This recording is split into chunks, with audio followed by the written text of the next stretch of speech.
আলাইকুম সুপ্রিয় দর্শক, আপনাদেরকে আমন্ত্রণ জানাচ্ছি স্বাদে ভরা রান্না অনুষ্ঠানে। আপনাদের সাথে আছি আমি শারমিন। দর্শক, স্বাদে ভরা রান্না অনুষ্ঠানে আমাদের সাথে থাকছেন শেফ রানা। আমি আমন্ত্রণ জানাচ্ছি শেফ রানাকে। আসসালামু আলাইকুম। ওয়ালাইকুম আসসালাম। শেফ কেমন আছেন? আলহামদুলিল্লাহ, ভালো আছেন? জি শেফ, ভালো আছি। আজকে আপনি আমাদেরকে কি করে দেখাচ্ছেন? আজকে আমরা মাটন আচারি তৈরি করব। আচ্ছা, খুব চমৎকার একটি রান্না হতে যাচ্ছে।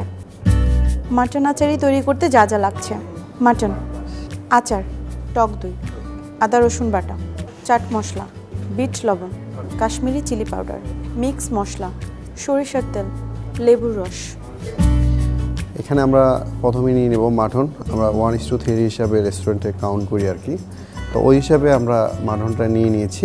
এর সাথে মাটনটা আমাদের হাফ কুকিং থাকে এবং এর সাথে আমরা মাটনের ঝোলটা নিছি, ইয়েলোগ্রাফি নিছি, তারপরে আচার নিছি। শেফ, আচারটা কিসের? আচারটা ম্যাঙ্গো পিকেল আর কি, আমের আচার। এর সাথে মিক্স মশলা আছে, ধনিয়া ফাঁকি আছে, জিরা ফাঁকি আছে, একটু পাপরিকা পাউডার আছে, কাশ্মীরি চিলি পাউডার, ধনিয়া পাতা আছে। এগুলো দিয়ে আমরা তৈরি করব আজকে। শেফ, মাটনটাকে আমরা শুধু পানি দিয়ে সেদ্ধ করেছি না কোনো মশলা ব্যবহার করেছি? না, এখানে আমরা পুরো মশলা দিয়ে এবং পানি দিয়ে একটু বয়েল করে নেওয়া হয়েছে আর কি। শেফ, মাটনটা সেদ্ধ করতে আপনি এখানে কি কি মশলা ব্যবহার করেছেন? এখানে আমি আদা রসুন বাটা, তারপরে হলুদ ফাঁকি, জিরা ফাঁকি, ধনিয়া ফাঁকি, মিক্স মশলা যেটা আমরা স্পেশালভাবে করি, তারপরে এলাচি, দারচিনি, তো সব কিছু দিয়ে আমি এটা সুন্দরভাবে টক দই দিচ্ছি। তারপরে এটা তৈরি করছি। তৈরি করার পরে তারপরে মাটনটাকে উঠাই আমরা আলাদা করে রেখে দিচ্ছি। এখন আমরা কুক করবো আর কি। তো এখন আমি মাটন আচারের কিছু টপিং আছে, বেসিক কিছু টপিং আছে, ওগুলো একটু উঠে দিচ্ছি। এখন আমি মাটন আচারি যে টপিংগুলা, প্রথমে আমি এখানে রসুন নিয়ে নিব। আসলে আপনারা যখনই বাসায় মাটন আচারি তৈরি করবেন, কিছু আস্তা রসুন নিয়ে নিব আমি।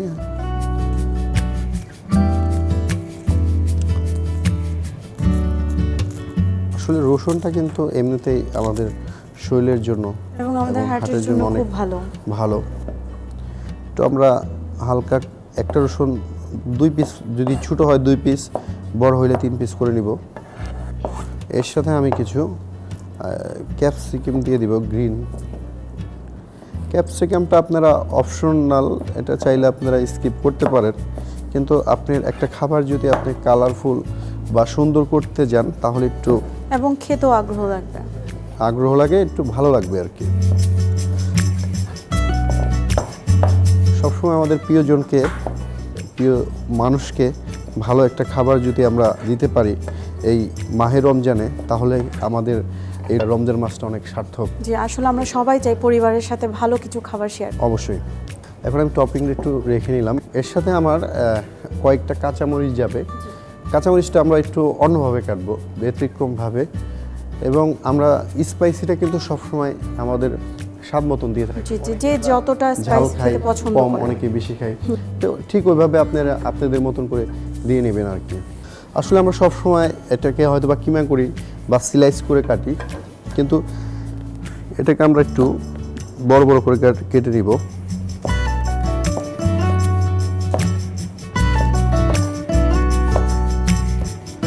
আসলে যারা আমরা শেফ লাইনে বা কাজ করি, এই কুলিনারি আর্টে, আমরা সবসময় চেষ্টা করি প্রতিটা সময় কিন্তু খাবারকে একটা খাবারকেই ভিন্নভাবে তৈরি করার জন্য। তা আমরা স্টার্ট করতেছি।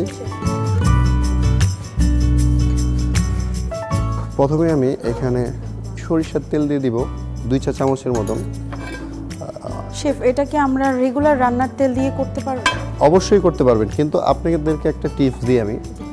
যখনই আপনি করবেন, বাংলা যদি কোনো খাবার তৈরি করেন, সেই ক্ষেত্রে যদি আপনি সরিষার তেলটা দিয়ে যে কোনো খাবার, আপনারা চিকেন আইটেম বলেন, বিফ আইটেম বলেন, ফিশ আইটেম বলেন, আপনারা চিকেন সরিষার তেল দিয়ে পাকাবেন এবং সোয়াবিন তেল দিয়ে পাকাবেন, তখনই আপনারা নিজেরাই কম্পেয়ার করবেন টেস্টটা কতটা ভেরি করে।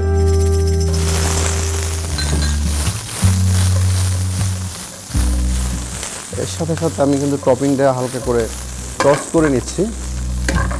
এরপরে আমি আমার মাটনটা দিয়ে দিব। এটা কিন্তু খুব অল্প সময়ে আপনারা রান্না করতে পারবেন। যেহেতু মাটনটা আমাদের আগে থেকে সেদ্ধ করে রাখি। সিদ্ধ করা আছে, কিন্তু আমি একটা কথা বলে রাখি, যখনই আপনারা মাটন এবং বিফ তৈরি করবেন বাসায়, সবসময় মিনিমাম 1 ঘন্টা থেকে 1 ঘন্টা 20 মিনিট আপনারা একটু সময় নেবেন, তাহলে সুন্দর করে কুক হবে। এবং আপনাদের আরেকটা বিষয় আমি শেয়ার করতে চাই আমার অডিয়েন্সের কাছে, যদি কখনো কোনো মিট, অনেক সময় দেখা যাচ্ছে আমাদের মিটগুলা অনেক সময় আপনার গরুর মাংসটা অনেক থাকে, গরুটা অনেক বুড়ো হয়ে যায় বা মাংসগুলো অনেক শক্ত থাকে, অনেক আমরা তখন নার্ভাস ফিল করি কীভাবে এটা আমরাকে নরম করব। আমরা যখন একটা মাংসকে, গরুর মাংস বা খাসির মাংস পাকাবো, যখন ওই জিনিসটা শক্ত হয়ে যাবে, বা আপনারা শক্ত হওয়ার অনেকগুলো লিজেন্ড আছে, অনেকগুলো ব্যাপার আছে।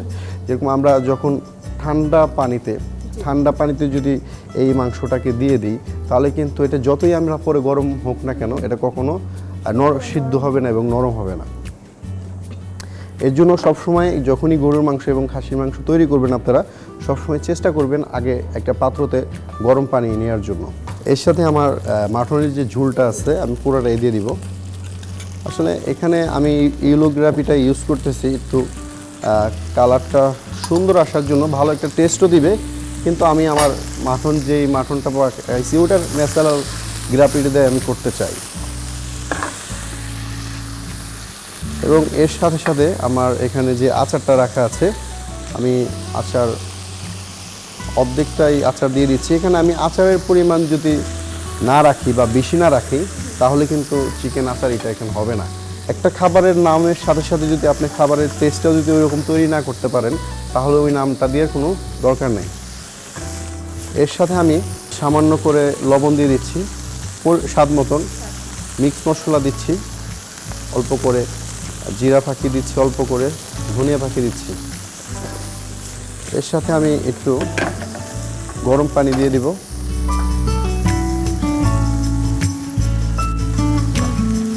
শেফ, গরম পানি দিয়ে মিট জাতীয় রান্না করলে সেটা খুব তাড়াতাড়ি নরম। হ্যাঁ, অবশ্যই নরম হয় এবং টেস্ট অনেক বৃদ্ধি পায়। এখন যদি এটা আরও কালারফুল করতে যাই আমি, তাহলে আমি হালকা একটু চিলি সস দিতে পারি, এবং এর সাথে আমি 1/2 চা চামচ পাপরিকা পাউডার দিতে পারি। এটা কি স্পাইস করবে না শুধু করবে এবং একটু কালারও আসবে। দেখতেই পাচ্ছেন কত ন্যাচারালভাবে আমাদের মাটন আচারি হয়ে গেছে। এখন আমি সর্বশেষে আমার কিন্তু এটা কমপ্লিট হয়ে গেছে। এখন আমি একটু সামান্য করে একটু ব্ল্যাক পেপার দিয়ে দিচ্ছি। ব্ল্যাক পেপারে কি হবে, গরুর মাংস এবং খাসির মাংসের সাথে যদি একটু ব্ল্যাক পেপারের ছোঁয়া পড়ে, তাহলে খাবারটা অন্যরকম একটা টেস্ট চলে আসে। ব্ল্যাক পেপার কিন্তু খুব মজাদার একটা ডিশ, দারুণ একটা অ্যারোমা দেয়। সবশেষে আমি একটু 1 চা চামচ আমি ঘি দিয়ে দিব,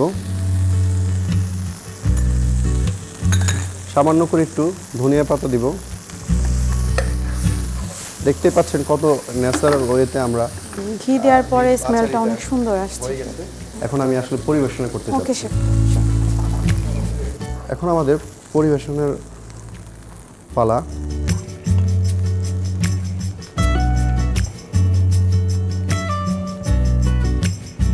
আসলে আমরা আমাদের প্রিয়জন যদি তাদেরকে এমন একটা ডিশ দিতে পারি, আসলে আমাদের এবং খাসির মাটন যেটা, সেটা আমরা আসলে সবাই পছন্দ করি। আর এভাবে আচারি মাটন করলে তো আর কথাই নেই। এর সাথে আমি হালকা করে একটু ধনিয়া পাতা দিয়ে দিচ্ছি। লাস্টে একটা আমি মিন দিতে চাই। আসলে আমরা এরকম বাংলা খাবার কুজিংয়েগুলো আমরা যদি একটু মিন বা ধনিয়া পাতা দিই, তাহলে খাবারের দেখতে অনেক লোভনীয় হয় এবং খেতে অনেক ভালো লাগে। তো দেখতেই পাচ্ছেন আমাদের মাটন আচারি হয়ে গেছে। অসংখ্য ধন্যবাদ শেফ, আমাদেরকে এত সুন্দর একটি রেসিপি তৈরি করে দেখানোর জন্য। আপনাকে অনেক ধন্যবাদ। দর্শক দেখতেই পেলেন শেফ আমাদেরকে কত সহজে মাটন আচারের রেসিপিটি তৈরি করে দিলেন। আপনারা এটা অবশ্যই ট্রাই করবেন। আজ এ পর্যন্তই, দেখা হচ্ছে আগামী পর্বে নতুন কোনো রেসিপি নিয়ে। সেই পর্যন্ত ভালো থাকুন, নিরাপদে থাকুন। আল্লাহ হাফেজ।